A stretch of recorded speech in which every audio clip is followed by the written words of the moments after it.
All right, welcome everybody to TGI Kubernetes. Good afternoon, good evening, good morning, depending where you are all around the world. I am really excited to be doing another episode of TGIK. It's been so busy here as we've been growing Heptio, growing the company that Chris has taken over for the last several weeks, and so it's great to actually be back doing it. It's a lot of fun for me. So first of all, for those who don't know, my name is Joe Beda. I'm the CTO and co-founder of Heptio. Look, I'm wearing the t-shirt today. We're a company that helps bring Kubernetes to the enterprise and beyond, make it more usable, more accessible. And TGI Kubernetes is a live stream that I or Chris Nova, one of the developer advocates here, it's something that we try and do every Friday where we cover some new technology, cover things that are happening in the community, and we also all learn some stuff together. And so it's a lot of fun. We got a lot of regulars that I want to say hi to here. So looking here, we got Lamati, who's been a really enthusiastic regular contributor. Good to see you again. Philippe in Paris. Yash, good to see you. Sanket, Arnaud, Bob, Seku, Gabriel, awesome. And then Abdenor, I'm sure I'm screwing up your name. I apologize, from Tunisia. Good to see you, Rory. All right. Well, let's get started. I did something a little bit odd this time, where I started the stream a little bit early while we were getting ready so that we could do a sound check and really make sure everything was good. And so hopefully that didn't confuse folks as they were coming on board. Leonardo from Brazil. Ayush, good to see you. Is it Tega from Atlanta? Good to see you. Awesome. Oh, the shirt here. So a lot of times folks ask, where can we get like cool Heptio swag? Because one of the things, and I'll show you here, that the keyboard on my MacBook Pro is crapping out, which is like, this happens to everybody. So I have my I have my mechanical keyboard coming on here, and so I can switch to this camera, and you can see like we also have these like Heptio and Kubernetes keys. So a lot of times folks are like, hey, how can I get my hands on cool swag? The Heptio stuff. So one thing is that if you run into us at conferences, a lot of times we'll have T-shirts and hats and pins and stuff like this.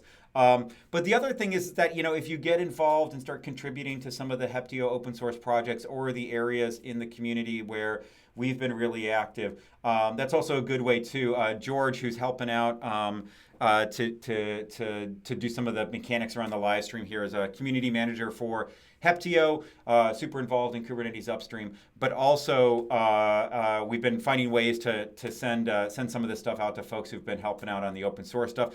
I'm also thinking about like, how do we use it to actually drive engagement for TGI Kubernetes? So we don't have anything quite figured out yet. I mean, maybe if George wants to come up with something on the fly, we can do that. But I do want to get these out in the hands of more folks. So yeah. All right. So we have Craig is in Atlanta also. Engine from Turkey. Very cool. Thorsten, Germany. And then, late night Friday night. So cool. So this particular design, Lamati, is Ashley McNamara. So she's a developer advocate at Microsoft these days. And as a side hobby, she draws a whole bunch of stuff. I can show you, if you look at like Ashley, she has, no, that's not it. So she does a bunch of t-shirts also. But if we look at, I think it's like, let's find her GitHub. Is that her GitHub handle? I'm guessing. Yeah. So if you go, she has a whole repo with gophers in them, and you can see. And so all sorts of stuff. And so you can see here's the Heptio one there. And so definitely, I guess that's the image. But like definitely a big thank you to Ashley for drawing this for us. Very, very, very cool. So yeah. So we'll go ahead and I'm going to, so one of the other things that we're doing, oh wait, you can't see my screen. Let me switch, sorry. If we look at Ashley McNamara / Gophers is a repo where she has all the drawings, and you can check it out. And you can see here's the Heptio one that she did. She's amazing. Let's see. So, yeah. Oh, so this is something that The links get blanked out in the CSS that I have here on screen, but George put the link in the chat that you can see that's running beside the video. So if you're watching on TV, you won't be able to see that link, but if you're watching the browser, you'll be able to see it. I should fix the CSS there. So anyway, Ashley's is amazing. We'll go ahead and we'll put that in the notes. But I'm going to go ahead and get started. Oh, Whale, welcome from Nigeria. Okay, so like, yeah, I'm now competing with the World Cup, which I can't, so there is that. All right, so one of the other things that we're doing now, which I'm really excited about, and Chris got this started, is that we have a TGIK GitHub repo that we're putting all the show notes. If there's any code or configuration, we're going ahead and putting it there. I actually jumped ahead this time, and a lot of the prep that I did a little bit more prep for this episode just because we're trying to bring so many things together. I actually already put a bunch of stuff in there with some readmes and stuff that we're going to cover. So you can go ahead, and that's github.com/heptio/tgik, and then navigate to episode 39 is where all these notes are. But anyway, so stuff that I want to cover. So usually I spend the first 10 or 15 minutes of these episodes covering what's going on in the ecosystem, in the community, interesting stuff that I've seen. So the first thing I want to cover is Kubernetes 1.11 is getting closer. The daily burn down is happening next week. One of the places where Heptio is spending a lot of our effort upstream is around the install experience with SIG Cluster Lifecycle. And Tim St. Clair, who's a chair of Cluster Lifecycle, pulled together some really quick back-of-the-envelope sort of notes on what's happening with kubeadmin there. There's been a lot of great progress. So I'll go through that. One of the really, really exciting things that's exciting is the kubelet config. So right now, let's say that you want to change something with how the kubelet is configured. You have to go and do that on every single machine, and sometimes you're editing systemd unit files, and it gets really, really grotty to be able to do that. So we're moving to a global component config, which means that now the kubelet itself takes its parameters and its configuration from the server, which is actually really, really nice too. Oh yeah, so if you follow along, there's George is taking live notes with sort of timestamps for when things are happening in a link there with HackMD, which I haven't had a chance to play with yet, so it's pretty cool. Carlos, welcome. So yeah, so that means now that you can reconfigure your kubelets in a really in a really easy way by essentially doing that configuration in one place using a file that's part of your cluster. Very, very cool. Switching to core DNS is the default. It's more scalable. It's more purpose-built for what we're doing with respect to DNS. Let's see, a lot of work around recognizing different types of CRI. So these are the container runtimes.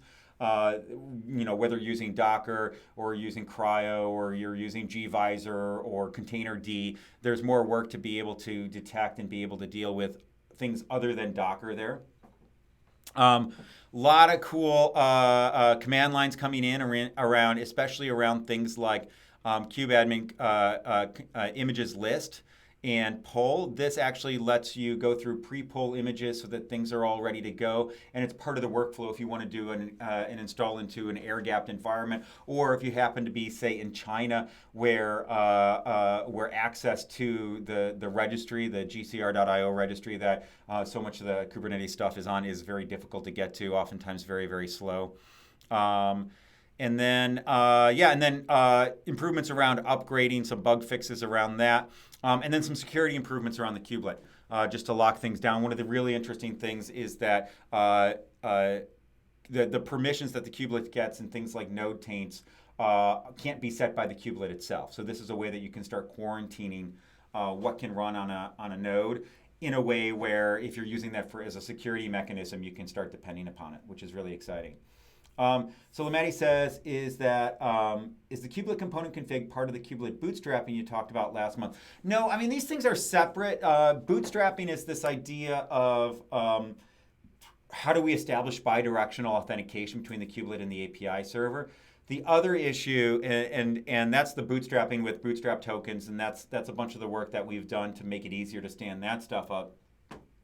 This is about how do you configure. And so specifically, like if you want to change what sort of DNS, setup you want to do in the host file. Oftentimes that's a flag into the kubelet. It's something that's hard to get right. And if you need to change it or if you need to configure it, you have to do it on every node. Well, now you can actually do that once in the cluster, and the kubelet will take its stuff from that. Port 10250, I think that's the cAdvisor port that got locked down.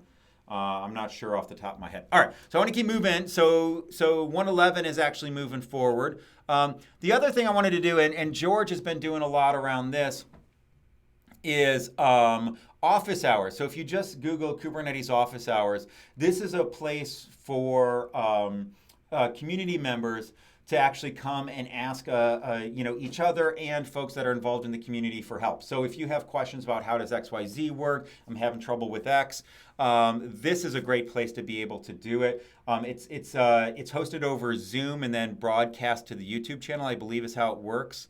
It's done with YouTube with a bunch of panelists. And then if you have questions, you can go ahead and submit a question with Stack Overflow. So it's a good way to do it. And you can sort of see the types of things that they're actually going to be dealing with. So this is great. So George has been working on this. We're starting to get a lot more folks involved. It's a really, really good thing. I wish I had more time to join in and help answer questions. So there's that.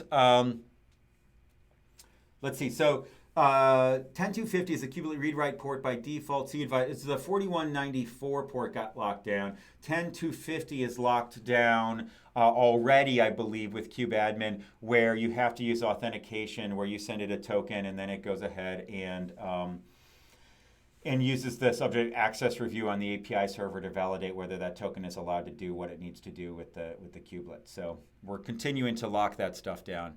I'm just reading the comments there.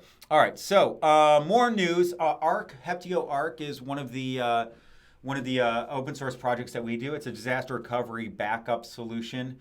It's making progress. So there's an alpha out for v0.9 that is really exciting because it pulls in this project called Restic, which is a way of backing up at the file level, and it works regardless of how or where you're running your cluster.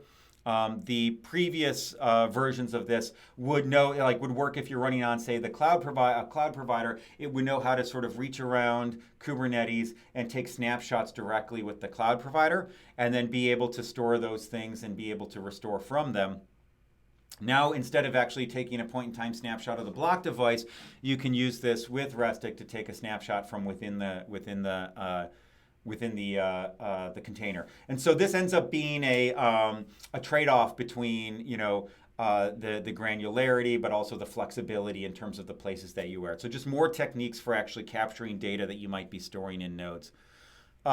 In that same vein, there's a new plugin for Arc that supports Portworx. So Portworx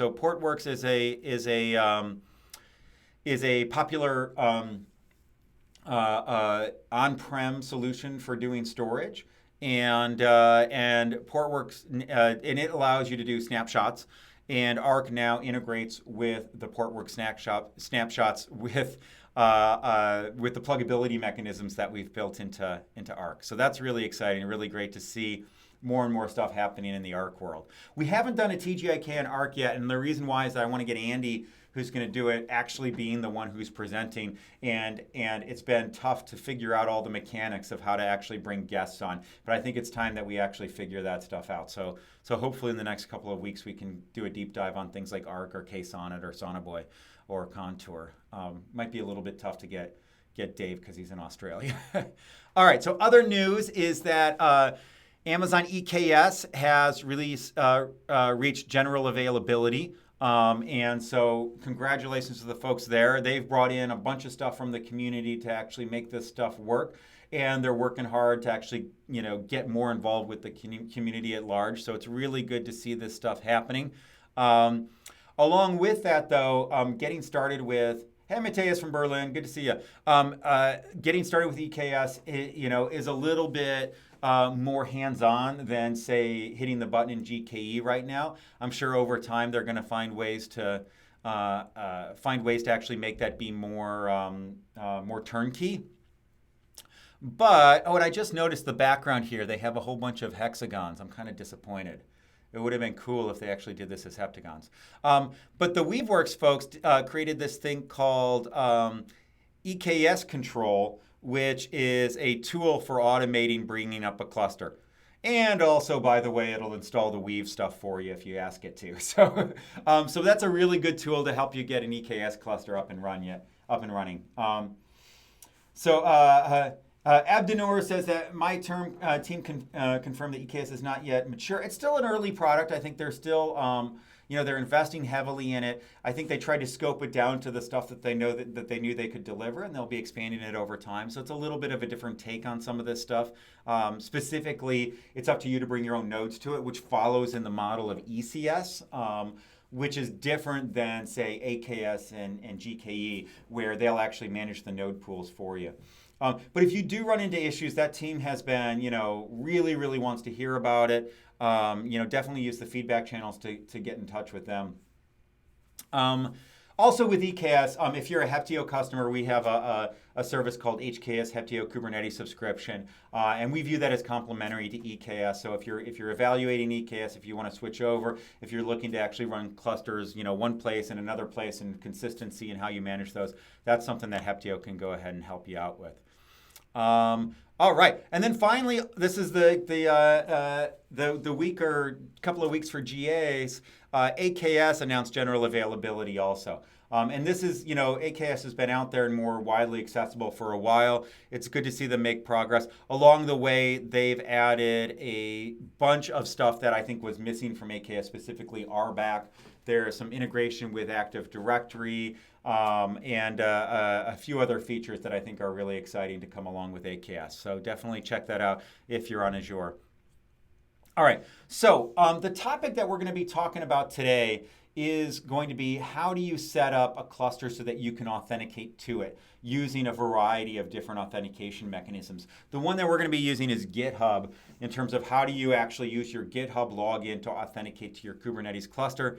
And we're going to be using a couple of tools here. We're going to be using Dex as an OpenID service provider that will essentially be stand between our cluster and GitHub, which is also OpenID, but it gives Dex a way to add some policy on top of using GitHub OpenID directly. But Dex is not good enough to be able to log in. You need an application to drive that. And so here at Heptio, as part of Heptio Labs, we created a simple starting point for an application. It's probably something that we're going to be adding to over time called Gangway. And so Gangway is like that gangplank that you go to actually get onto the ship. And so we're going to be looking at those two things and how they actually work together to provide a sort of single sign-on experience for a Kubernetes cluster. But that's not the only way to do that. I think one of the interesting things is that Kubernetes is very, very flexible about how you log into it. There's two main ways that you can set up this extensible login into Kubernetes. One of them is providing a webhook where Kubernetes says like, hey, I got a token, is this good enough? And then it's up to you to be able to take that token and decide what's going to happen, what's not going to happen. This is on top of the built-in things like mutual TLS authentication, which is what happens you generally do when you first bring up a cluster, but it's distributing those types of certificates to users in the wild can be a little bit tricky. So that's not something that folks do super commonly when you're trying to actually get your whole team on board. The other way is that Kubernetes does have support for OpenID Connect directly, and that's what we're going to be using with Dex. So we'll go through it, and I'm gonna draw some stuff out. We'll map out exactly how this stuff works. So hopefully we'll learn together on that. One of the things to keep in mind here is that all the hosted services that I just talked about, GKE, AKS, EKS, none of those things actually give you the ability to install custom authentication providers. The way that you do this is by changing flags on the API server, at least the way you do it currently. And so that means that it's not very configurable from the outside. And I think this may be, and it's part of the value add that you get when you use something like EKS or GKE, is that you get integration with that ID provider with the ID systems that actually plug into the cloud. So that means that if you're using AKS, then you're using Active Directory for how you actually deal with Azure. AKS integrates with that because the cloud providers want to make sure that you have a smooth experience between other services on the cloud and your cluster. If you want to really control this level of the cluster, and if you want to use an ID system that doesn't get laundered or doesn't line up with what happens in your cloud provider, well, at that point, you may want to run your own cluster.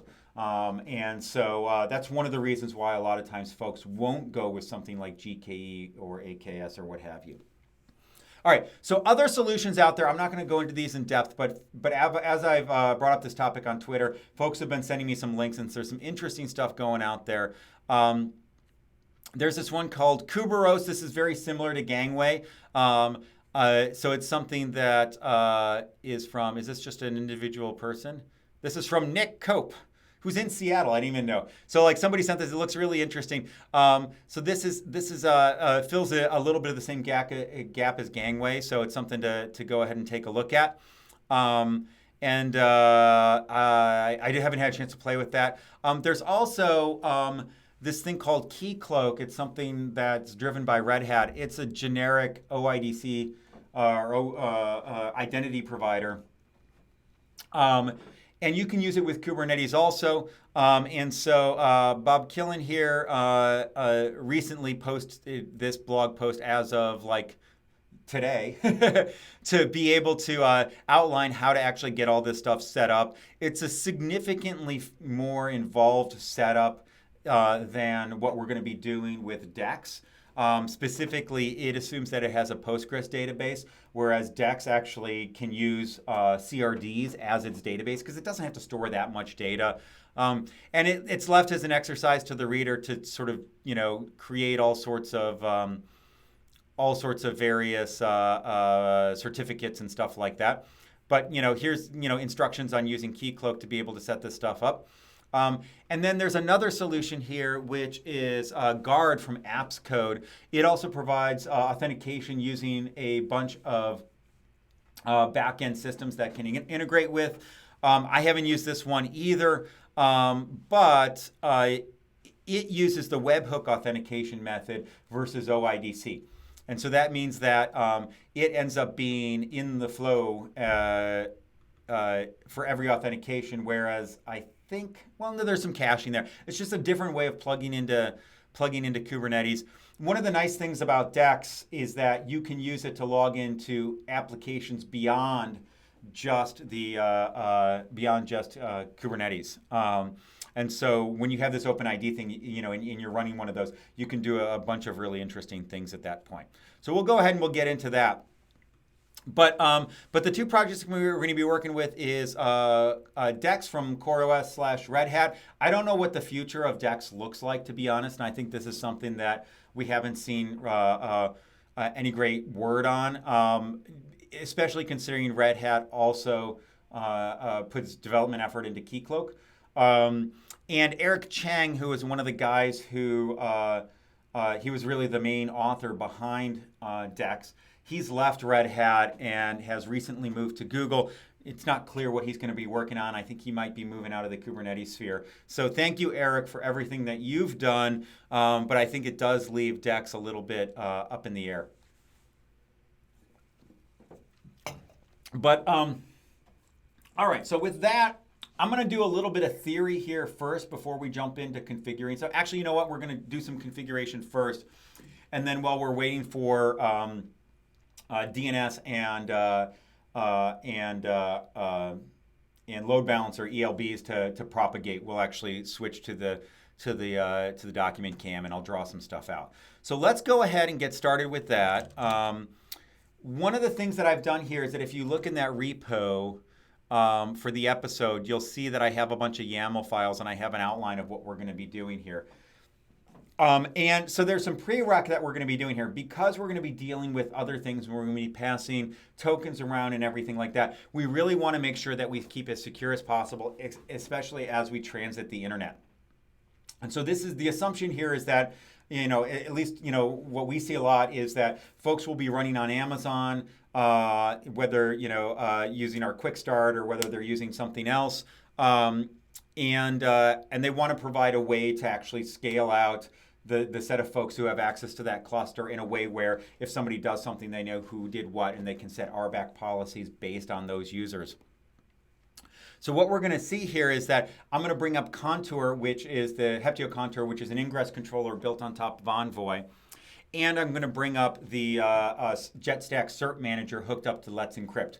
And so that means that we can actually have one ELB, and then we can use this for all these services, and we can actually host that on different host names, and we can do TLS for this with Let's Encrypt without having to do a lot of fiddly configuration. So we'll go ahead and get that stuff set up, and I'll go through the YAML real quick for that. I've done an episode on Contour before. Dave Cheney wrote a really great article on how to use Contour plus Cert Manager, so we're not going to spend a ton of time on that.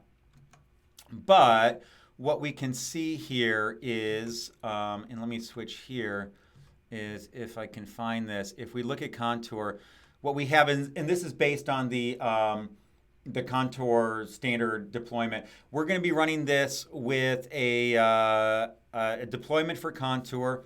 It runs Envoy. This is all pretty standard stuff. I don't think I had to customize this at all as I look at it, to be honest. Yeah, I didn't have to do any customization here. So I think we are good to go to just go ahead and launch this. So kube control, apply-f, YAML 01 Contour, boom.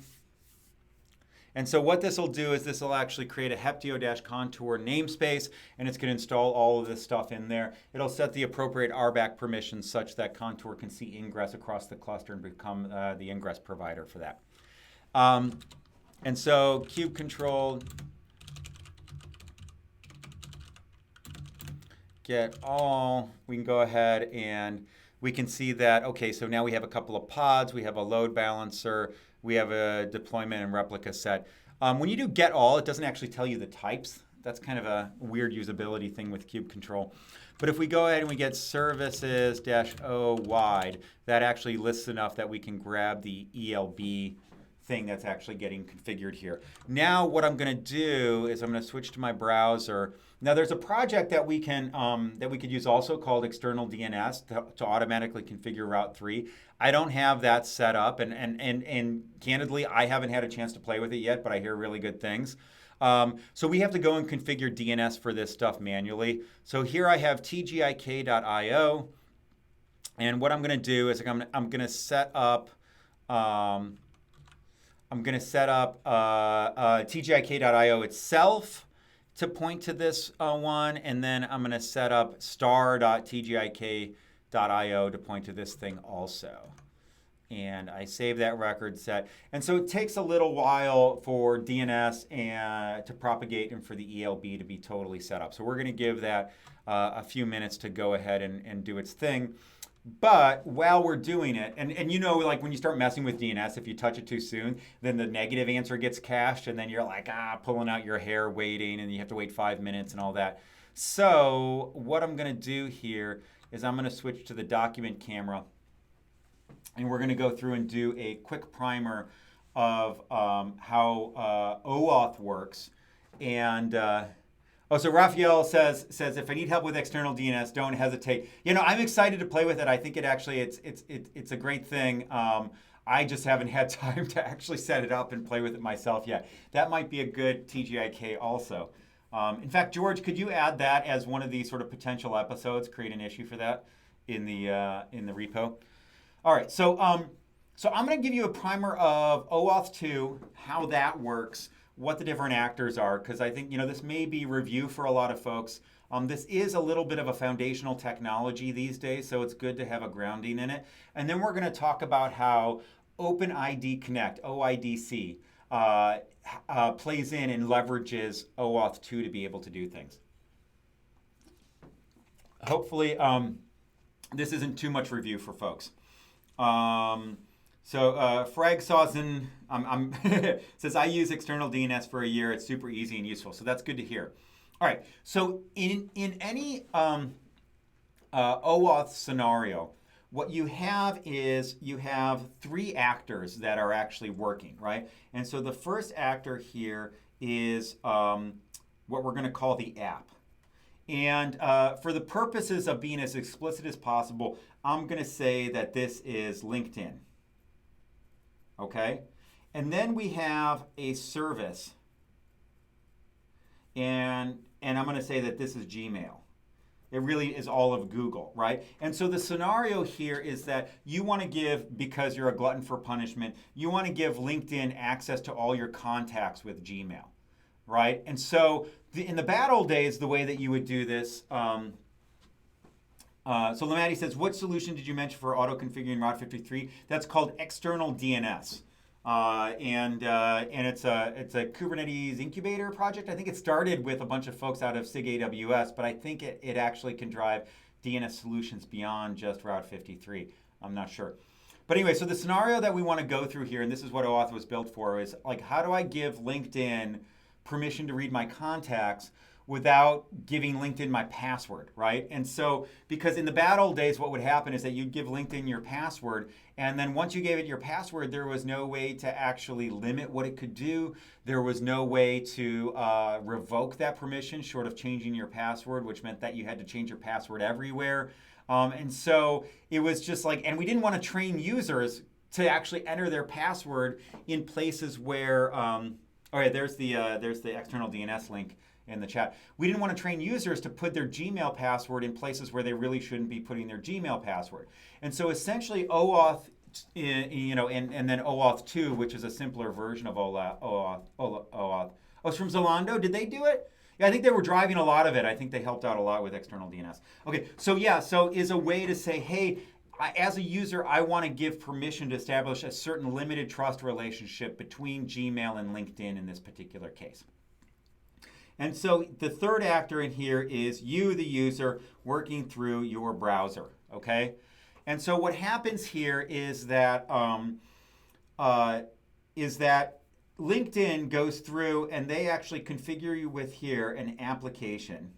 So that means that the people who are running LinkedIn go and hit some sort of developer console with Gmail. It's actually in part of the cloud developer console now, and say create an application that's over there. And then when the user actually goes through and clicks the right button with LinkedIn, what happens is the app then sends a redirect back to the browser, and the browser goes to the service provider, right? So now I'm interacting with the service provider. And then as I do this, what happens is I get a screen, and this is that consent screen that says, hey, do you want to give LinkedIn access to your contacts? Here's the list of things that they can do. The list of things that they can do is called scopes. And different services let you edit that list. Some of them don't. But as part of this redirect, they're able to actually request which scopes, which things do they want to have access to. And I say yes, I say no, at which point then when I say yes, let's say, I get a redirect back to LinkedIn, right? And then LinkedIn then goes, and then with that is a single use limited token. So there's tokens and crypto stuff sprinkled all throughout here. And then what happens is this thing, the LinkedIn app then goes through, takes that temporary thing and returns it for some sort of long-term token from Gmail called a refresh token. And now, once I've done that, now LinkedIn can actually make API calls to Gmail, say, to get my contacts without me being in the loop. And then usually what I can do is I, as a user, can go to Gmail and say, well, show me all the apps that I have installed, and I can actually revoke those things after the fact. So this is a way to actually sort of create trust relationships between between applications in the wild without sharing your password.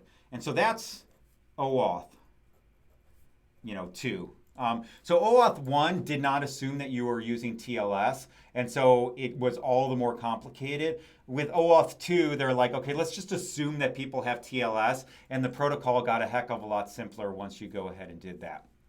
Now, oftentimes, what happens is that the trust relationship that I want to establish between the service and the application is not access to data, but it's access for who I am. Like, what is my Gmail? Just like, I mean, what is my email address? What is my name? Maybe some information about me, right? And so that's login information, right? And so whenever you go around the web and you see, oh, log in with Facebook's, log in with Google, log in with LinkedIn, log in with GitHub, oftentimes that's using a protocol that's built on top of OAuth called OIDC, which is the OpenID Connect protocol. And what happens here is that we have an app, right? And so this is the thing that you're logging in with. And then you have the identity provider.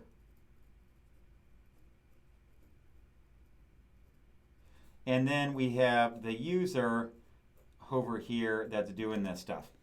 And one of the things that happens is that this token that you get back when you access these things, in OAuth, that token is an opaque thing.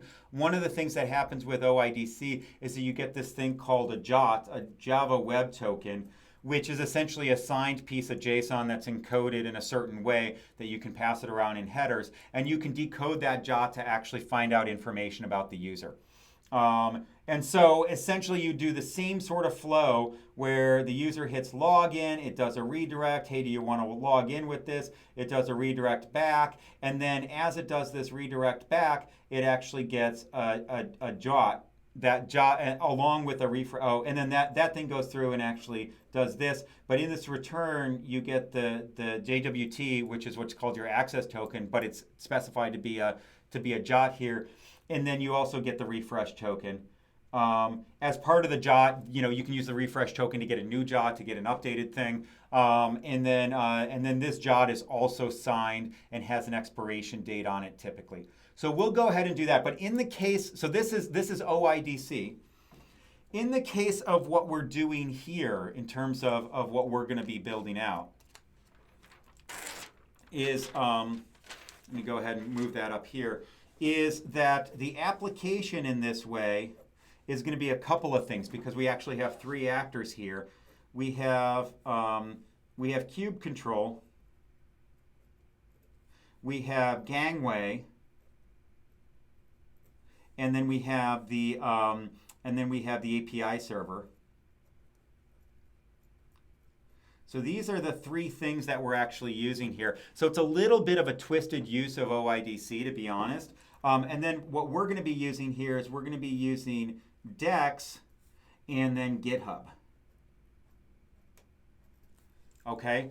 And so what happens is I'm a user, with my browser. What happens is that I'm going to go to Gangway and I'm going to say, please authenticate. It's going to go to Dex. It's going to redirect me to Dex. And then Dex is going to redirect me to GitHub. I'm going to say yes to GitHub, and then we're going to redirect back to Gangway. And so Dex is actually playing a man in the middle here, and in doing so, you can do extra policy. But Dex also knows how to talk to things like LDAP, or it can actually provide a single point of configuration if you want to do both GitHub and, say, Google, because Google also supports OIDC. So it's kind of like OIDC middleware to some degree. And then what happens is that out of Gangway, I'm going to get those tokens. That Gangway is going to get that JWT plus the refresh token, and then it's going to teach me how to actually program Kube Control so that I can use Kube Control. And then when Kube Control goes ahead and talks to the API server, it's going to pass that JWT, and then the API server knows how to then talk to Dex to be able to verify that JWT. What it actually does is get some signing keys out of Dex, and then it uses that to be able to do stuff instead. Reduces the amount of chattiness here as it goes ahead and verifies those JWTs. Okay, this is pretty complicated stuff, but we'll take it one step at a time, and hopefully this will make sense to folks. Any huge questions before we start getting into the thick of it here? No, I'll give you guys a second. The lag here is killing me on YouTube. No. All right. So I will switch back to the screen. All right. So we now have Contour up and running. The next thing we're going to do is we're going to, just to test Contour out, is we're going to Kube Control apply -f quar D to this. And if we look at the setup for QuarD that I have, it has, we're doing a deployment, a service, and then an ingress. And so this is just a default backend for this stuff. Parsodium says Kubernetes uses the ID token, which is a JOT, not the access token, which doesn't have to be a JOT. So in regular old OAuth 2, oh, let me switch back to the .cam. In regular old OAuth 2, the access token is an opaque token. Once you switch to OIDC, it actually says the access token is a JOT, right? So the access token is a JOT, which is also called an ID token. So a lot of times that you have like 12 different tokens floating around.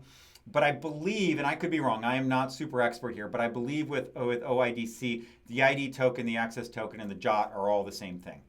At least that's the way that it works with Dex, and we'll go ahead and deal with that. Okay, so let's see. So yeah, all right, so let's go through and so now we have QuarD up and running, and y'all may have already hit this, but if I go to tgik.io, we'll see here we are running QuarD, and we can do, please don't, I can take this down if people start doing really bad things with it, because this thing is a little bit dangerous to expose to the world. But there we go. We got that up and running. Okay, so yeah, because it's a little I'm going to take that one down. So I brought it up, tested it out, and we're going to go ahead and delete it. Yeah, I forgot everything that I put into QuarD. So we go ahead, we have that up and running. Now, I think, we're not going to be able to get everything, and eventually things will start timing out there. I believe we should got like... Yeah, so this is just what, oh, sorry, you guys can't see the screen, I apologize. So we had QuarD up and running, and then I took it down again. Apologize for that. Yeah, I got to get better at reminding myself to switch screens there. Okay, so we verified that Contour is working. The next thing we're going to do is we're going to install Cert Manager. This is largely based on,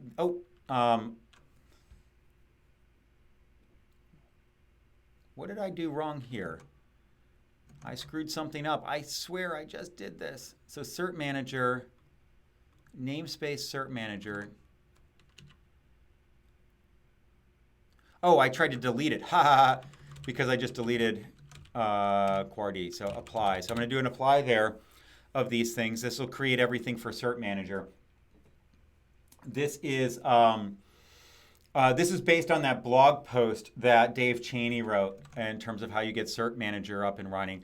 But basically, we're going to create a namespace, a service account, give it pretty wide permissions for this because it is managing secrets across the cluster.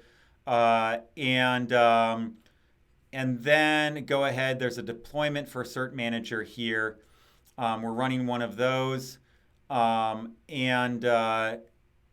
And then we're going to go through and we're going to set up Let's Encrypt staging and Let's Encrypt prod. And so the way that Cert Manager works is that it knows how to allocate certificates. It has different strategies.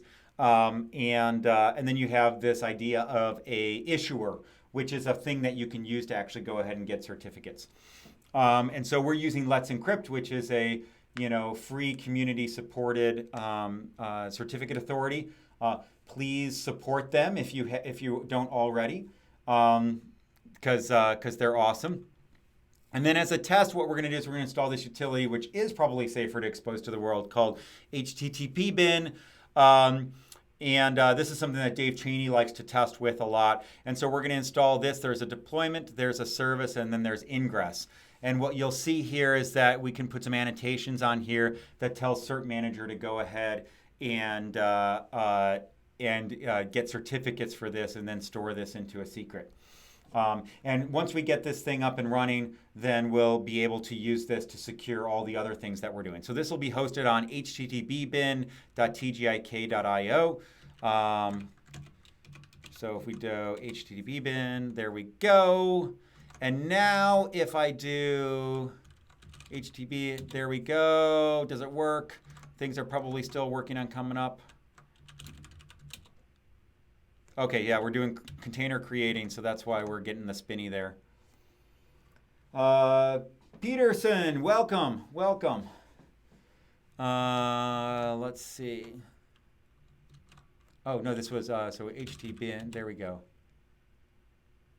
Oh man, you're making me look bad. Oh, it's trying to do HTTPS. It takes it a few minutes to actually get the certificate the first time. So there we have HTTP bin. If we look, we can do kube control get certificates, HTTP bin, and this thing is working. It says certificate issued successfully. And so if it all works, we can do HTTPS. And boom, now we have a secure connection to HTTP bin up and running. So this tests out, and why is it loading? Is this, there we go. This is a way for it to test out that all our Ingress stuff is up and running. So this is all just getting prepared. But you do want to make sure that you run these things in a secure way. And to reduce sort of the cost, we're using Ingress so that we can funnel everything through one ELB. Okay, so now we have that up and running. So the next thing that we're going to do is we're going to install Dex. And so I'm going to spend a little bit more time actually going through what's happening here. I am going to flash some secrets on the screen. Hopefully that won't be too big a problem. Oh, let me delete this file and we'll go through that's left over from before. All right, so the first thing we're going to do is we're going to create a namespace for Dex. And then we're going to create some RBAC rules for this.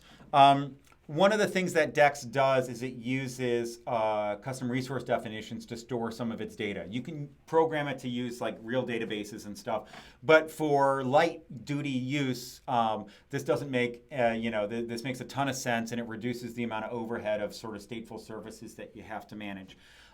In doing so, we have to give it permission to create custom resource definitions. I'm like the fan of controllers or programs like Dex actually creating their own CRDs. Is not something I'm a fan of. I think it's something that administrators should do at sort of creation time when they do install this. And then we're giving it access to the Dex service account. And so this is just a fairly limited set of permissions that we're actually giving Dex access to, because it doesn't need to do a bunch of stuff across the cluster. But we are doing it as a cluster role, and there's dex.coreos.com that we actually see here. But it doesn't actually get access to be able to launch pods. It doesn't get access to be able to read secrets out of a wide set of things. So this is the sort of minimal type of RBAC setup that you're going to want to look for. And then there's a config map for actually configuring Dex, and this is where things really get interesting. So the first thing here is that this issuer is essentially the address that I can use to reach Dex. And so this is the identity of the OIDC provider to some degree. And so we have to make sure that this matches up with the Ingress and the DNS and everything else, that we can go ahead and reach Dex with this address. You don't have to host this on the internet. You can host this someplace locally, but it needs to be accessible by both your API server and by clients that are going to be interacting with it, so that they can hit the approval buttons and do those redirects back and forth. It's going to be serving on port 5556. It has metrics served on 5558. We're doing this funky thing here where there's sometimes where Dex has to show UI. And it shows the CoreOS logo up there. We have an example here where showing you how you can replace that with something that is like maybe your company's logo, so you don't get confused of sort of, because you're not giving the data to CoreOS, you're giving your data, and you're saying yes to Dex, but the branding there can sometimes be perhaps confusing for folks. And so we have an example here on as we get further along in terms of how you can go ahead and customize that theme. And then you have these things called static clients here. I'm going to go ahead and I'm going to comment out Gangway because we're not doing that yet. But Dex comes with this example application here. And what you need, and these are the things where, remember how I said, let's see, if I go back to the dock camera. You know how I said that the application registers itself with the service? Usually that's through a web UI when you're talking about something like Google or GitHub or what have you, and we'll do that with GitHub. But this is how we register the application with Dex, is by putting an entry in the configuration here. Now, this is configured statically as part of a file. Dex does actually have a capability where it has a gRPC endpoint that you can configure so that you can dynamically configure clients. But it's not very securable. You know, it doesn't play well with other security mechanisms. So it's a little bit tricky to actually set that stuff up in a secure way.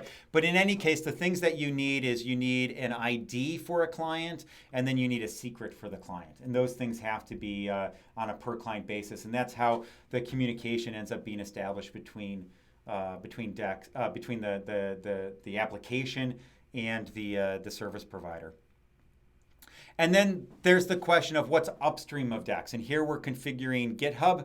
And there's two things that we're doing. We're configuring the GitHub client ID and the GitHub secret. So this is how Dex gets registered with GitHub. So that same sort of relationship between our application and Dex, this is between Dex and GitHub. Now here we're using OpenIDC on both ends of this, but if you were, say, doing LDAP or Active Directory, this is where you would go ahead and configure that stuff. And we'll configure the application in GitHub next.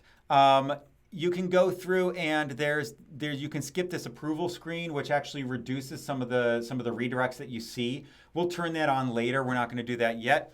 And then you're saying that, hey, I want to store this in Kubernetes in the cluster. Oh, and then you can also configure passwords so that you can log into Dex with passwords versus actually having an upstream provider. It's kind of like a built-in connector. We're going to leave that disabled for now, and I don't think we'll have a chance to play with that. And those passwords can either be statically configured as part of the configuration file, or you can use that gRPC interface to program and add more passwords to Dex, usernames and passwords. Dex is underdocumented. You have to kind of Splunk code. You kind of have to dig deep to be able to understand some of this stuff. It's kind of unfortunate. Hopefully, at least, I've done some of the legwork to actually sort of help us see a path through here. All right, so the next thing we need to do is we need to get this GitHub client ID and this GitHub client secret. We're going to manage those things with a secret. I'm going to go through and do a copy YAML 5 Dex to YAML. So what I've done here is I have an example here of what this stuff looks like that's checked in. But you generally don't want to check secrets in to GitHub. And so if you find yourself doing something like having a secret in a YAML while you develop, and it happens to be part of a Git workflow, do yourself a favor, and as soon as you create that file with a secret, create a Git ignore for it right away. And if you're going ahead and you're checking something in, feel free to create an example file like this so that people know where to start. But what you don't want to do is accidentally check in your secrets, or set up a thing where it's like, hey, replace me, and then somebody else, as they fork, as they do their thing, create a situation where they easily accidentally check in secrets. So ways that you could get around this is that you could do something like kube control create secret to be able to get the secret in there without doing YAML. Or you can take a look at something like Bitnami sealed secrets, which is a way for you to check in encrypted secrets that get decrypted before they get used. And so it's a really kind of seamless experience. So that sealed secrets is a really good solution for how you manage secrets in a repo like this. Didn't have time to dive into that here yet. All right, so what we need to do is we need to actually find the client ID and the secret. The way that you do that with GitHub is we're going to go to github.com/TGIK. Now, and you can go to settings here, and you'll see down here there's developer settings, OAuth apps, and GitHub apps.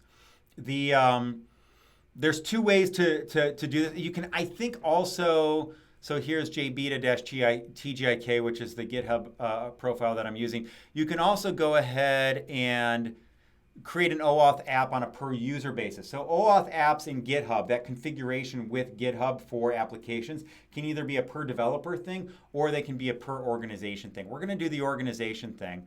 So we're going to move back to the settings for the TGIK organization. All right, Jose, how's it going? All right, and we're going to go through, we're going to go down to OAuth apps. We're going to register an application. We're going to call this TGIK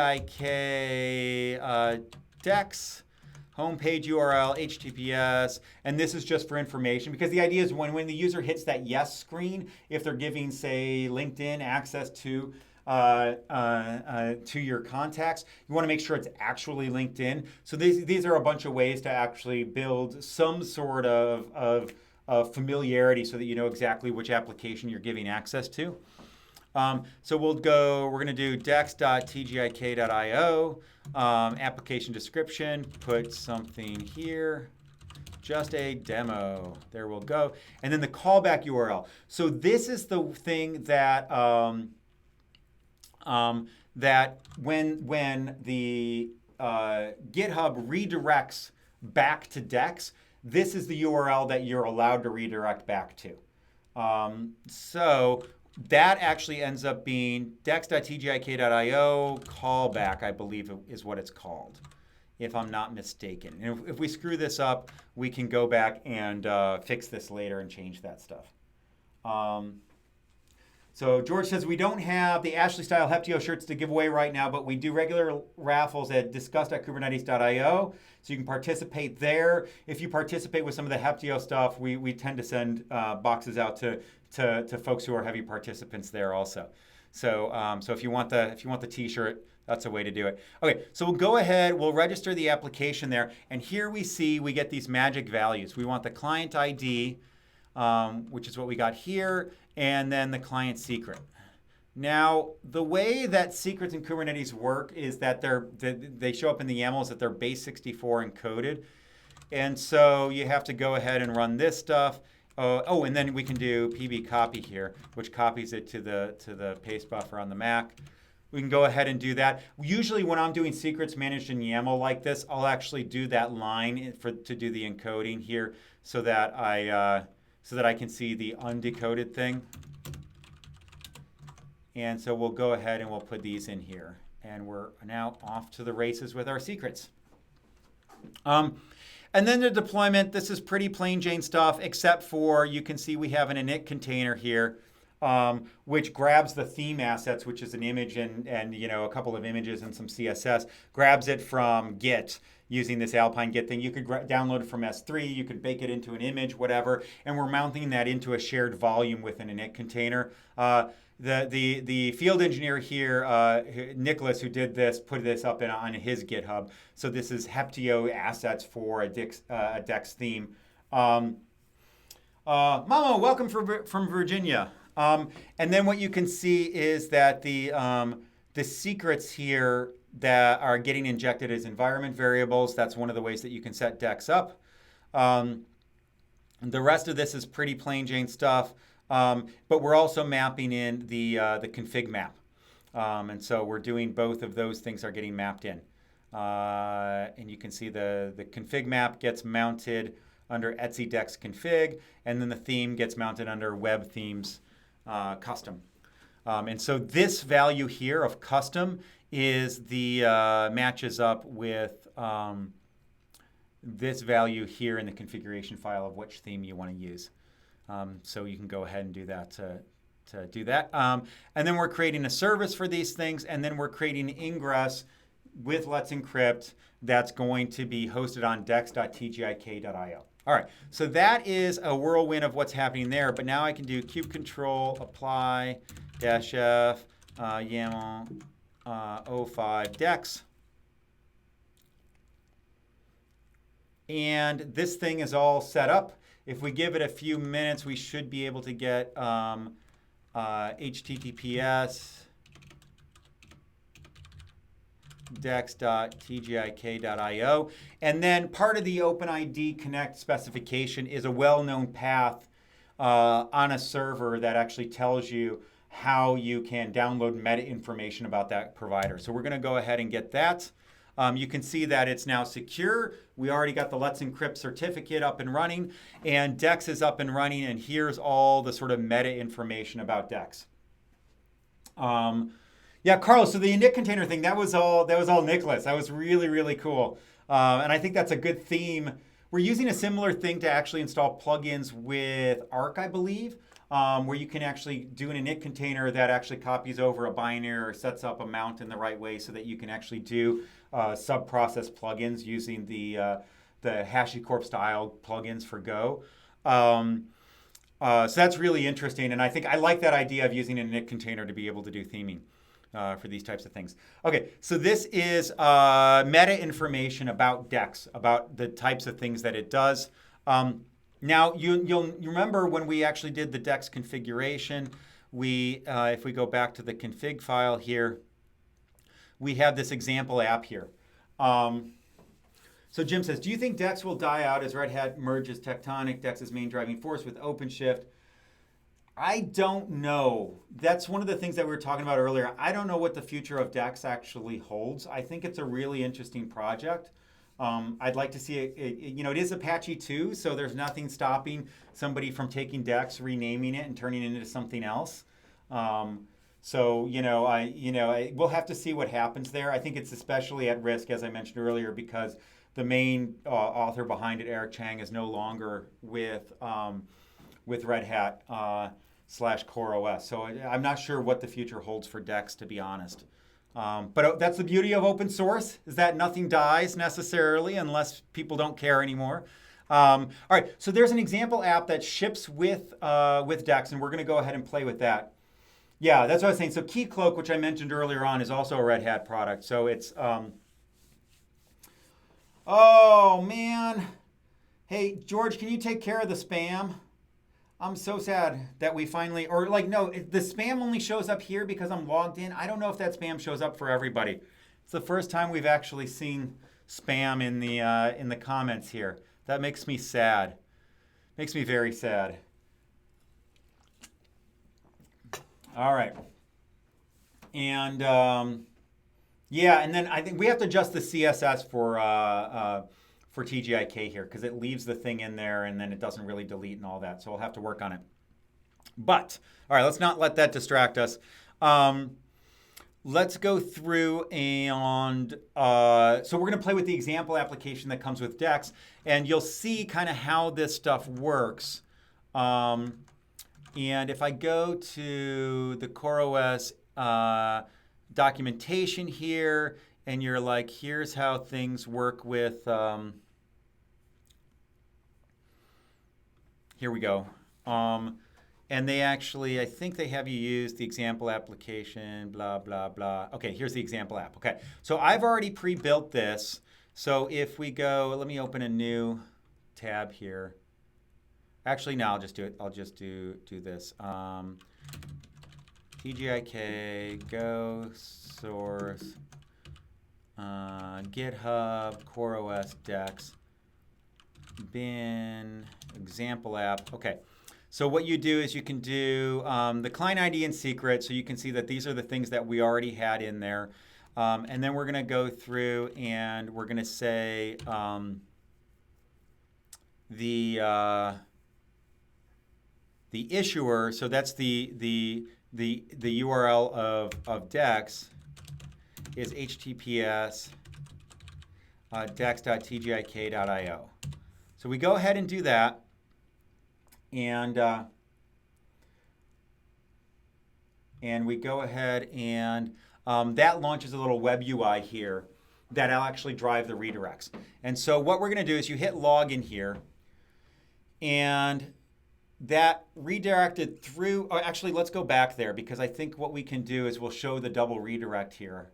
And we can go through and do, where is more tools? Developer tools here. We'll go ahead and close some stuff out. But if we look at network here and we say preserve log and we clear stuff, now when I hit login here, we'll see the redirects that happen.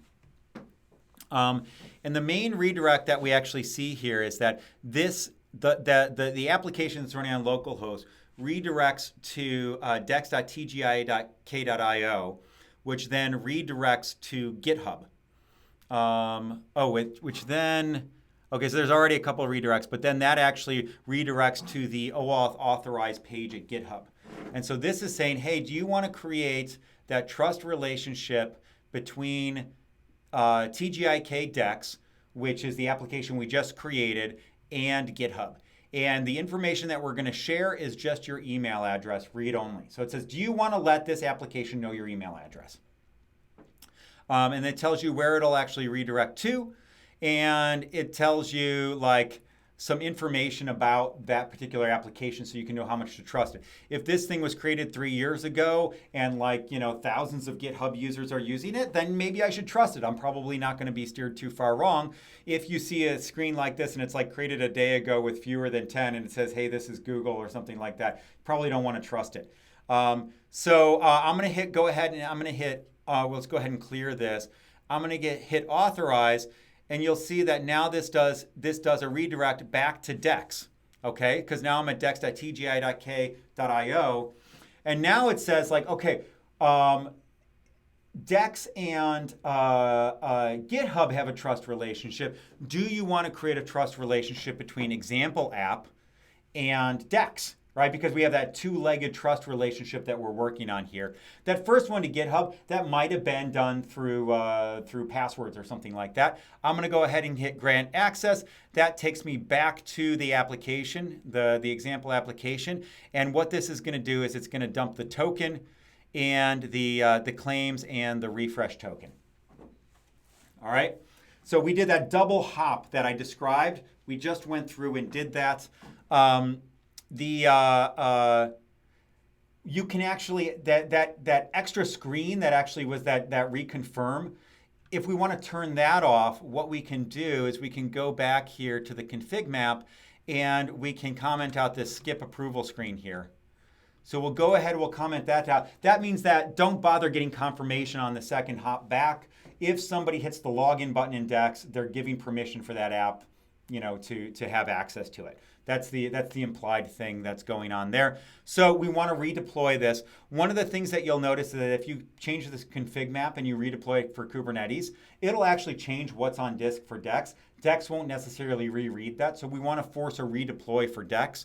The way that I typically do that is I'll go through and I'll add an annotation or a label or something to Dex saying which generation is this, and I just increment that every time I want to go ahead and do this stuff. And now I can go through and I can do the, let's see, repo, episodes 39, YAML, okay, kube control, apply, 05, Dex, -F.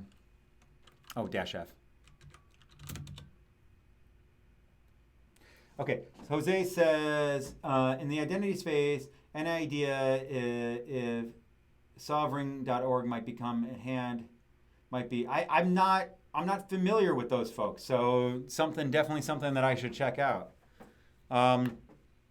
Okay, so now we have Dex reconfigured. If I do this flow again, and we'll see the internal server area, because if you try and do that stuff. But if we go back to here, oh, I wasn't running the example app. So let me go through and all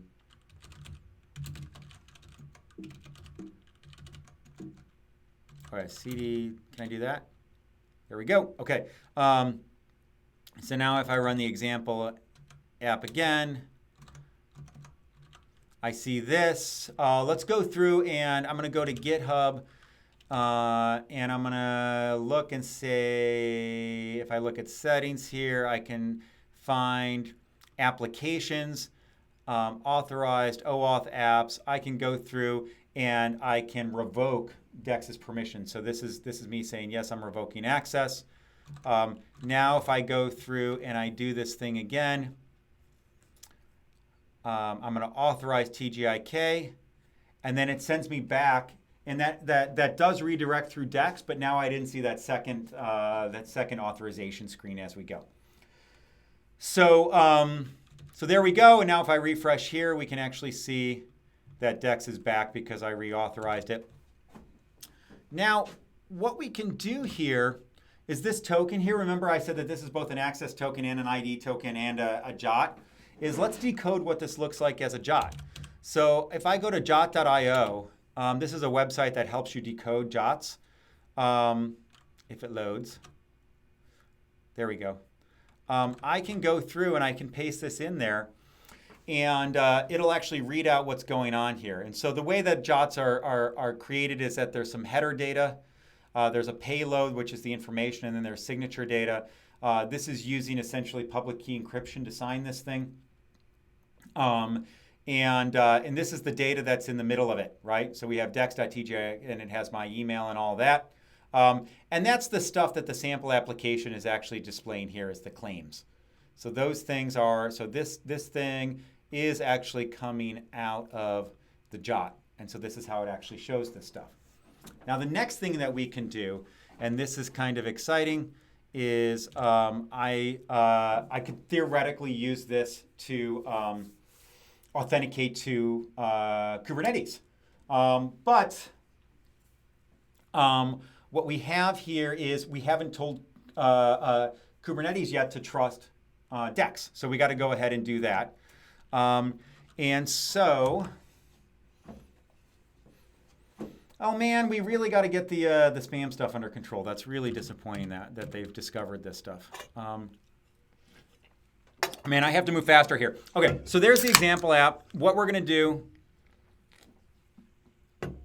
is I'm going to fast forward. We're going to set up Gangway next. I'm going to go back to the config here. We're going to register Gangway as one of our clients.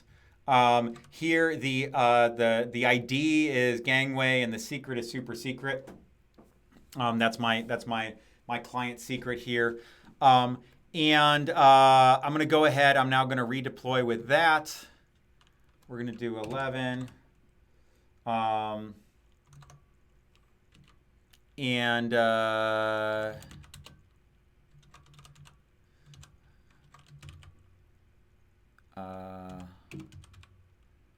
We'll go ahead and we'll redeploy. All right, so now Dex is set up. Now what we have to do is we have to actually reconfigure our Kubernetes cluster to be able to do this stuff. So I'm going to SSH into the Kubernetes cluster, and I have a script that helps me do this. Become sudo cd etc kubernetes manifest. Now, the way that our quick start works and the way that most kube admin clusters work is that the API server is running is running inside a container that's driven by the kubelet. It's called a static pod. And instead of actually getting its marching orders from the API server, it gets its marching orders from a file. We're going to edit that file to add some more command line arguments to the API server. And so I'm going to do some nano here for kube API server.yaml. You can see here is all the configuration for the API server. It's a lot of command line flags, and what we want to do is, if we wanted to set it up to trust the example app, we could go ahead and do that. But we're going to actually set it up to trust Gangway. So here are the flags that we need to pass into that. And basically what we're telling it is, here's the identity provider that I want you to trust, which is Dex. Here's the client ID that I want you to make sure is embedded as a claim in that JOT, so that this makes sure that you can't use JOTs that were created for one purpose and use those to authenticate to Kubernetes. I want to take the email claim out of that JOT, and I want to use that as the username for Kubernetes, right? So when I write RBAC policies, those RBAC policies are going to use whatever this thing is, which is going to be email. And then similarly, you can do things with groups. And we're not going to spend a lot of time in groups, but you can actually program Dex so that it uses GitHub groups in certain organizations. It hoists those into a claim in the JOT, and then those things become groups that you have access to in Kubernetes. And so that makes it a lot easier to do RBAC-y stuff. So we're going to go ahead and do that. As soon as I save this, what's going to happen is the kubelet's going to notice a change of that file, and it's going to go ahead and restart the API server with those new flags. I can do kube control here, nkube system get pods, and what we can see here is that the API server is pending and now running, and it's been running for 11 seconds. So it rebooted the API server when I changed that file.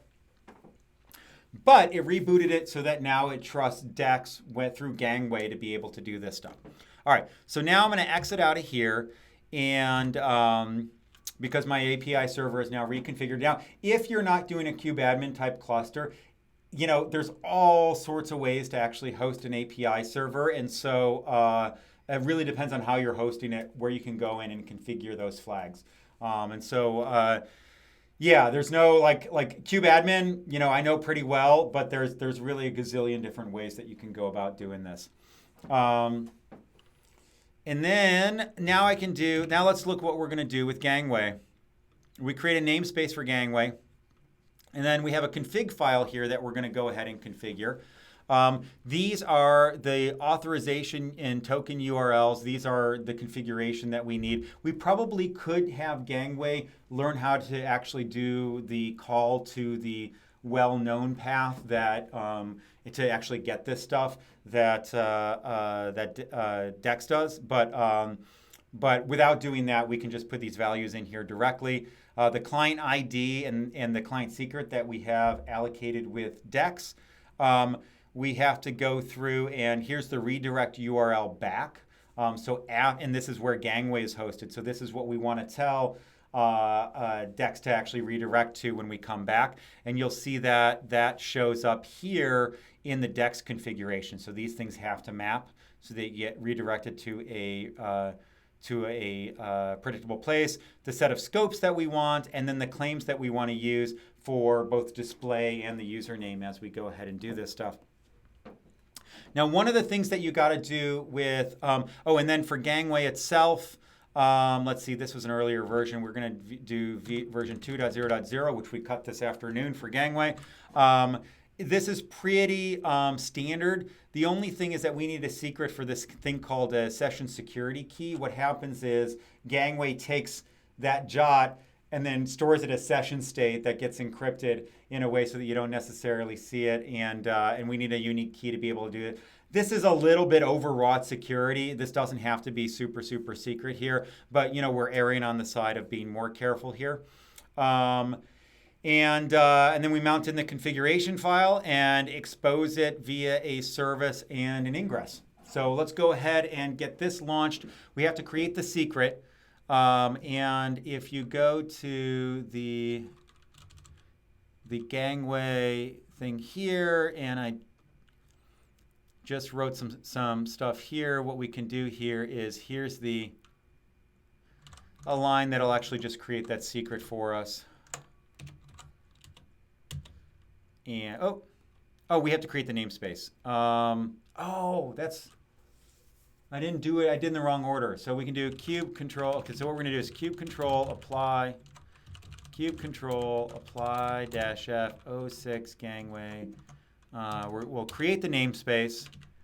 We'll go through, create the secret, and then apply the rest of Gangway to launch it. All right, so Gangway's coming up now.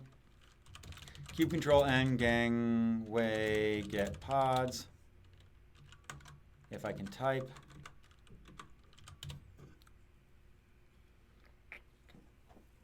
Sweet, it's up and running. Get secrets. We see it doesn't have TLS yet. Now it has TLS. So Cert Manager has done its thing with Let's Encrypt. And now we can magically go to gangway.tgik.io.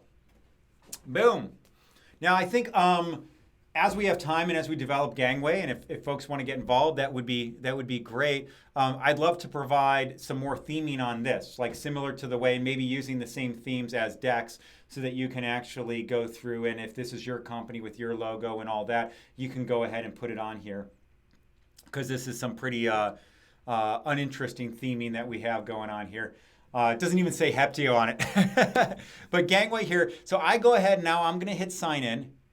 Oh, this is because that cookie changed. This is that cookie protection. So what I need to do, and I'm going to switch off because I'm afraid I'm going to actually expose stuff I don't want to, is I'm going to go through go into Chrome settings, type cookies, and clear this stuff, and see all cookies and data, Gangway, and let me switch back. So I went to this, and I'm going to go ahead, and you can see, like, here's what that cookie looks like that got encoded. So this is encrypted from Gangway, and it includes some stuff in there. But we're going to go ahead. Oh, man, I didn't want to show that. So let me switch back. So I'm going to go ahead and clear that. Gangway. And go ahead and we'll clear that.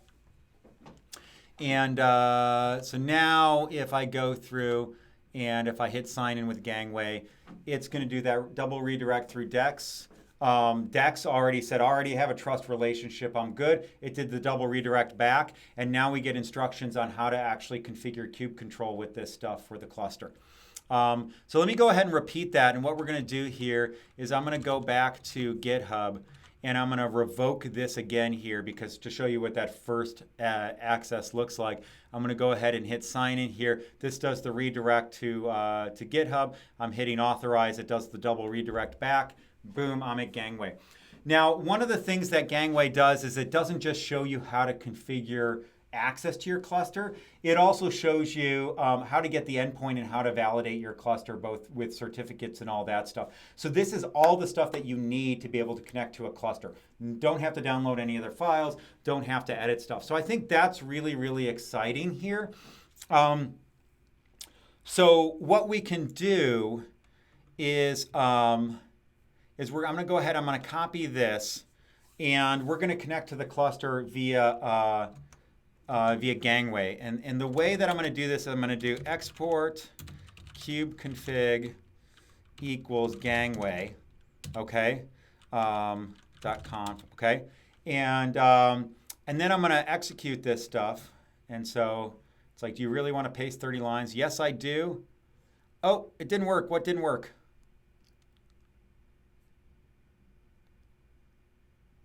What did I do wrong? Okay. Did it copy? So we got the cluster here. Something went wacky here. Okay, so this is some new code, so we have to make sure that let's do it one line at a time and see what went wrong. So let's do rm the ca file, rmgangway.conf. Okay, so one of the things we want to do here is we want to provide a button here that says download a kube config, so that you can download a kube config and then you're good to go. But so the first thing we're going to do is we're going to actually get the certificate authority for connecting to our cluster. We're going to go ahead and we're going to actually set up a cluster into that. So this actually goes through and writes into gangway.config saying, like, okay, I have a new cluster called TGIK, and here's the name of the CA for that thing. And then we're going to go through, and something went wacky here. And we're going to copy and paste this stuff. This may be too long. Okay, so this set the user in there. So now good to go. So now we have both the user and that, and then we're going to go ahead and we're going to set up context to go with this stuff, and we're going to go ahead and use that context. Right? So now I should be able to do kube control get pods. Oh, it says localhost. Wait. What happened here? Oh, we forgot a line here. Oh, I forgot to do this. So I have to set that. No. Oh, we have to set context. What's going on here, cat? What did I do wrong? Oh, server. Something went wrong here. Okay, so this is a bug. We'll have to get down to the meat of this. So the server line here got messed up. Yeah, I see that, man. And I think I screwed up there in my config because I actually didn't. If we go back to the Gangway config, Oh, I forgot to add the server line there. So this was added late because we've been doing some good stuff on Gangway. So let me go ahead and get that fixed. What we need to do is that ends up being down here. It becomes API server URL. And so we want this. And because of the way the quick start works here, this is going to be a .cube demo. Oh, I probably don't want to show that because that lets you. Oh, I'm going to take this cluster down afterwards. This is the server that we want. It's an ELB thing, and we want to delete this. Okay, so now we have the server URL. We have to redeploy Gangway, which means I have to do that thing where I actually change the revision. I do apply here on. Oh, now I have to do kube config so I'm going to call this one. This is demo. This is a tool to switch my kube config up. Now I can do YAML Gangway. We're going to redeploy that. Now I'm going to do kube.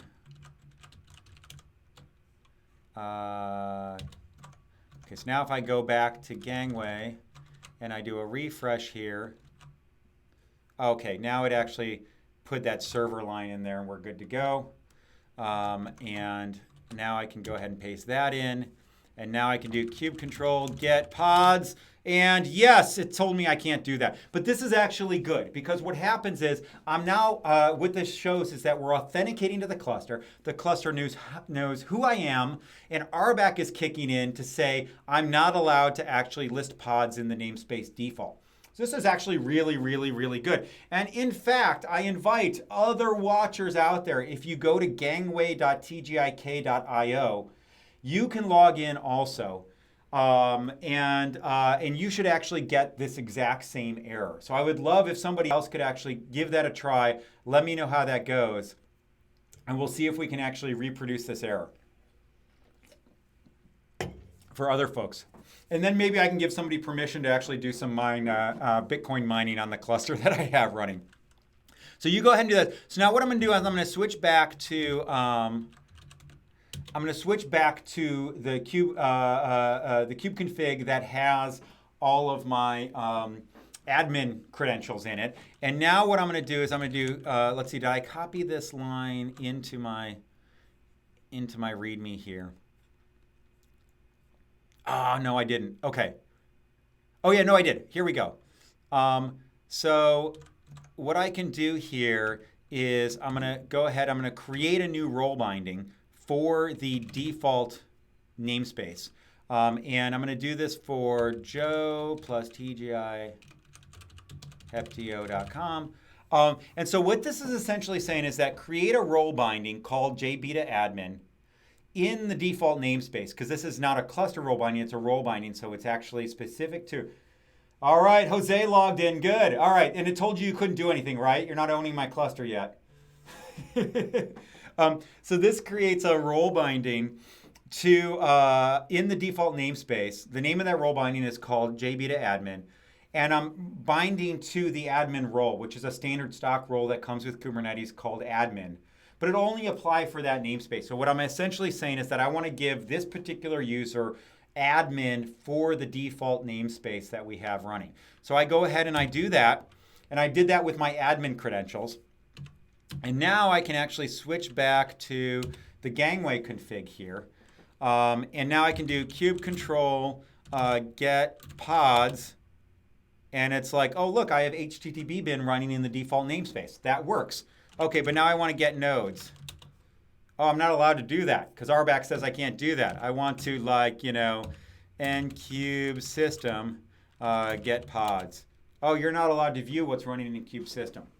So we're actually now have created a way to log in with a more scoped role, and we can see that RBAC is actually doing its thing to give me narrow access to this particular thing. So yeah, Daniel says yeah. So there you go. So Simon and Jose and Daniel were all able to actually log in. Got the error. Okay, so we're almost out of time. I want to give one user access to the cluster. Who wants, Simon, since you put your email there, if I give you access, can you try and run something on it? So I'm going to give you admin in the default thing, or you can go ahead and you can actually maybe do a kubectl edit and scale up the HTTP bin thing.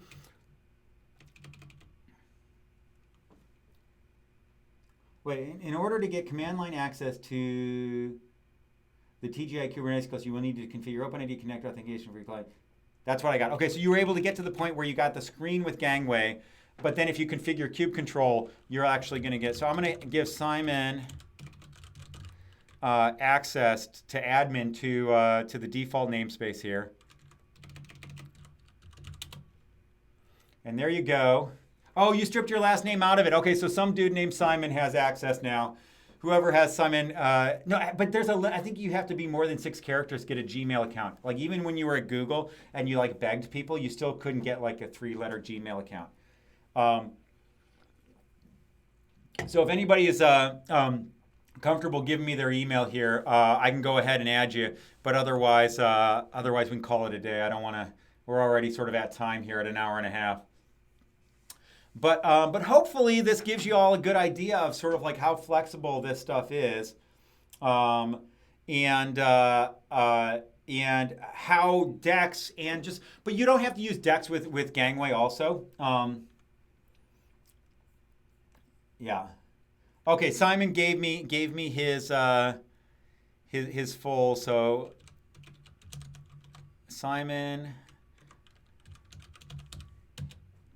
So there we go. All right, Simon, let's see what you can do with it. Kubectl get pods.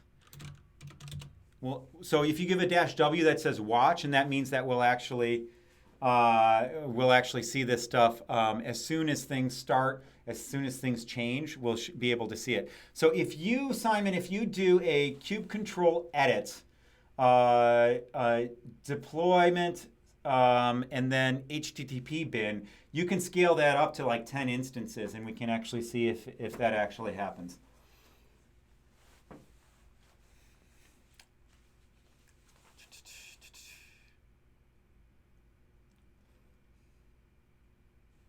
No, I don't know. We'll see if it actually happens. I haven't seen anything yet. But okay, so one of the things I want to say is Gangway. I showed how Gangway can work with Dex. But Gangway works with any OIDC provider. So one of the places, so Craig Tracy is the one who wrote Gangway. He's actually on the chat here. I saw him pipe in earlier.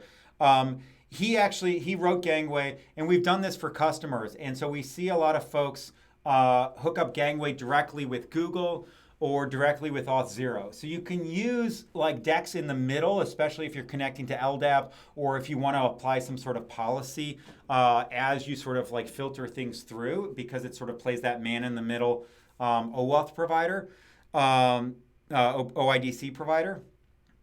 But you can also use it when you're actually having Kubernetes. Oh man, okay, so he created a lot of them. What did you scale this up to?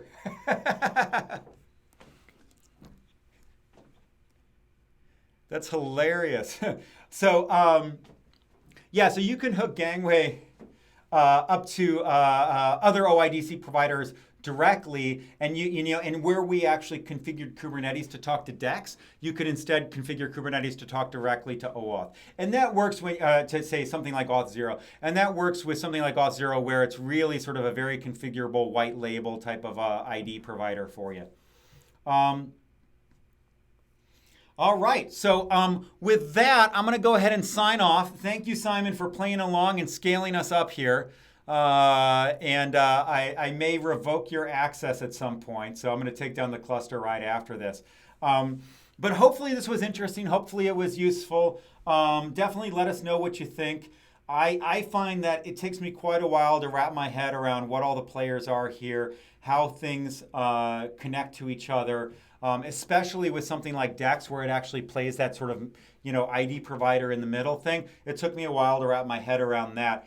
But I think once you get this set up, I think it shows how you can start providing a really great sort of login dashboard to users where you can say, hey, everybody in my company, you want access to the Kubernetes cluster. go ahead, hit this Gangway URL, and it'll authorize through whatever. And now you have access, and it gets it to the point where you can actually, configure your kube control, and you're off to the races. So, all right. With that, I'm going to go ahead and sign off. Thank you, everybody, for joining me. This was a lot of fun. And please hit the subscribe button and let others know about what's going on. Oh, you scaled it back down. Let other folks know about TGIK. We're definitely trying to cover a lot of topics. If you have ideas for episodes, stuff that you'd like us to do, definitely go to the TGIK repo on GitHub, which is Heptio/TGIK.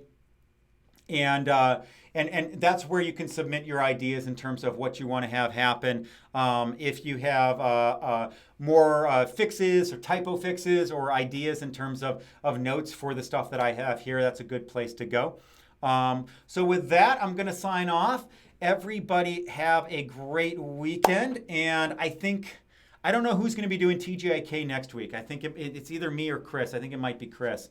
But we'll definitely have more in store for you next week. All right. Thank you.